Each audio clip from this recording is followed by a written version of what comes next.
દીદીનો ફૂલ video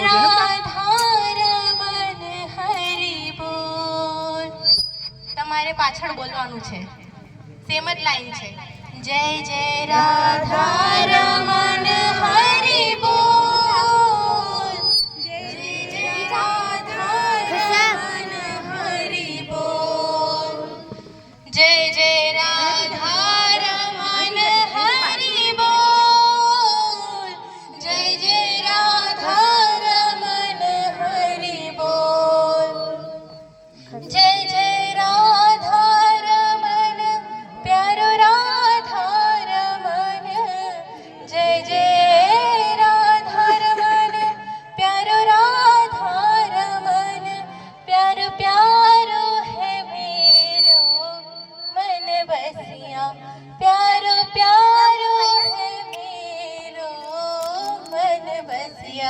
जय जय कालिंदी, जय जय कालिंदी खेल खेलो, जय जय राधा रमन बोल. આ જેમનું નામ લઈ રહ્યા છો રાધા રમન, એ વૃંદાવનના ઠાકોર છે અને તેનું સૌથી ફેવરેટ ભજન છે આ.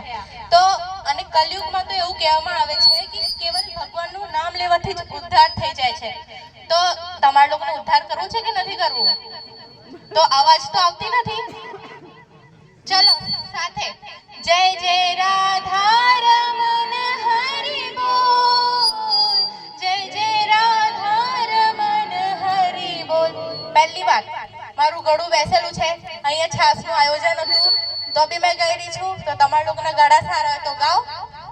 જય જય રાધા રમણ હરિ બોલ, જય જય રાધા રમણ હરિ બોલ, જય જય રાધા રમણ હરિ બોલ, જય જય રાધા રમણ હરિ બોલ.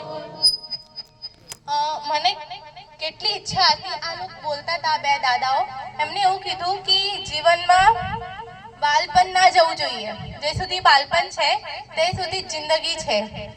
તો હર આપણા લાઈફમાં જે બી સિચ્યુએશન આવે, શું આપણે એને દુઃખમાં જ ગણીએ?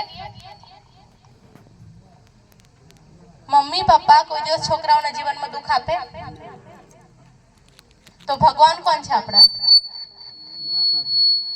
માતા પિતા. તો આપણને દુઃખ આપશે?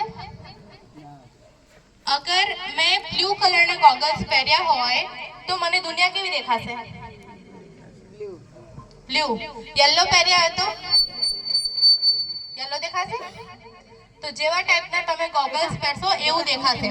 તમારા લાઈફમાં અગર ચાહે જેટલું બી મોટું દુખાઈ જાય, પણ અગર તમે પોઝિટિવ છો તો કોઈ તમને દુખી નથી કરી શકતું.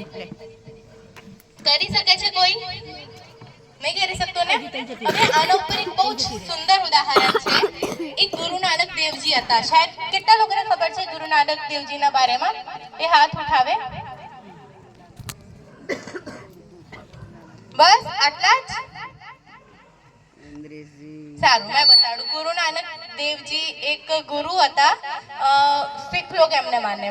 તો એક વખત એક ગામમાં ગયા એમના શિષ્ય સાથે. તો એ ગામવાળા લોકો એમની બહુ સેવા કરી, ખૂબ પૂજા કરી, એમને ખૂબ સન્માન આપ્યું. તો એ ગુરુ નાનક દેવજી બહુ જ ખુશ થયા અને બીજા દિવસે પ્રસ્થાન કરવાનું હતું, એ જવા લાગ્યા બીજા ગામ માટે. તો પણ એમને ધીરેથી એવું કીધું કે આ જે ગામના લોકો છે ને હંમેશા અલગ અલગ જગ્યા પર રહે, મતલબ એક જગ્યા પર એમના પગ ના ટીકે. પછી એ કોને સાંભળી લીધું? એમના શિષ્યએ સાંભળી લીધું. એકદમ ધીરેથી અવાજ કરીને કીધું હતું એમને. હવે બીજા દિવસે બીજા ગામ માટે નીકળ્યા. હવે એ ગામના લોકો એમને ખૂબ પથ્થર માર્યા, એમનું બિલકુલ માન સન્માન ના કર્યું, એમને રાત્રે રૂકવા માટે સ્થાન ના આપ્યું, ભોજન ના આપ્યું, કશું બી નહીં. તો વાપસથી બીજા દિવસે ત્યાંથી નીકળવા લાગ્યા. તો એમને વાપસથી ધીરેથી એવું કીધું કે આ ગામના લોકો હંમેશા અહીંયા જ રહે. તો કોણ આનું કારણ બતાડી શકે છે? જે લોકોએ સારું કર્યું એ લોકોને ભટકવાનું એ આપ્યું, અને જે લોકોએ ગંદુ કર્યું એ લોકોને એક જ જગ્યા પર રહેવા માટે આશીર્વાદ આપ્યો. શું કારણ હોઈ શકે છે? જે વિવેકવાન હશે એ બતાડી શકશે.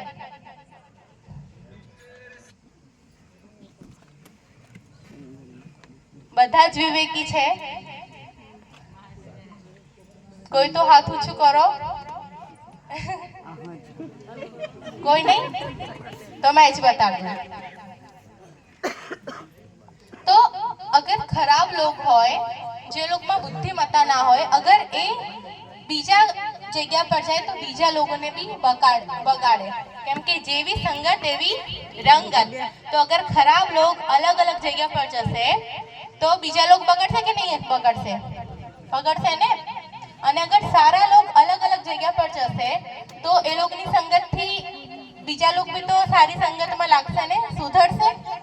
તો એટલે ભગવાન એ લોકોના જ લાઈફમાં મુશ્કેલ આપે જે લોકોમાં કાબિલિયત હોય. કેમ કે અગર એક માણસની લાઈફમાં દુઃખ આવે ને તો એ એનાથી બહાર નીકળવાનો ખૂબ પ્રયાસ કરે અને એનાથી બહાર નીકળી બી જાય. તો એના વચ્ચેથી શું થાય, બીજાના લાઈફમાં અગર બીજી ટાઈમે એ સિચ્યુએશન આવે તો એ બીજાને ગાઈડ કરી શકે. તો હંમેશા લાઈફમાં દૃષ્ટિ નહીં પણ દૃષ્ટિકોણ બદલજો. Radhe Radhe. Thank you, Dad.